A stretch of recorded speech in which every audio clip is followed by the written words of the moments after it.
देशामध्ये आरक्षण नसलं पाहिजे असे व्हिडिओज काही जनरल कॅटेगरीच्या लोकांनी बनवले। जनरल कॅटेगरीच्या लोकांनी जे व्हिडिओ बनवले त्याच्या कमेंट बॉक्समध्ये ओबीसी मध्ये असलेले खूप साऱ्या लोकांनी कमेंट्स केल्या होत्या की आम्ही पण ओबीसी मध्ये आहे आणि आम्हाला आरक्षण आहे, पण तरी आम्ही आरक्षणाचा रिझर्वेशनचा विरोध करतो, आम्हाला रिझर्वेशन नाही पाहिजे, रिझर्वेशन नाही पाहिजे असं म्हणताय।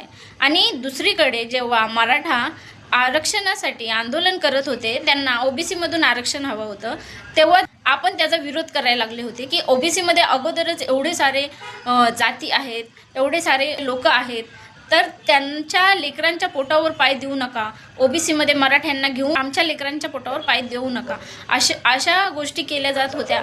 आणि त्याच्या विरोधामध्ये ओबीसी मध्ये मराठा नसले पाहिजे यासाठी प्रदर्शनं केली जात होती।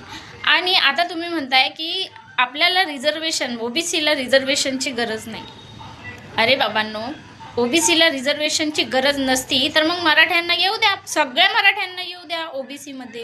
आम्ही कसे वरच्या जातीमध्ये, आम्ही कसे तुमच्या बराबरीला आहे, दुसऱ्यांची बराबरी दाखवण्यासाठी आरक्षण सोडण्याच्या बाता करता, पण तेवढी कुवत नाही आहे आपल्या लेकरा बाळांसाठी आरक्षणाची गरज आहे हे कळत नाही। आणि ही चूक अगोदर पण केली।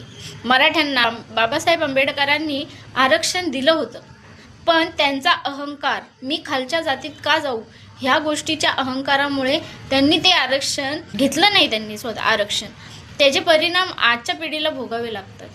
आणि तुमचा हा घमंड, तुम्हाला कोणाला सिद्ध करायचं आहे की मी कसा वरच्या जातीचा आहे, मी तुमच्या बराबर कसा आहे, हे सिद्ध करण्यासाठी तुम्ही आरक्षण सोडण्याच्या बाता करता।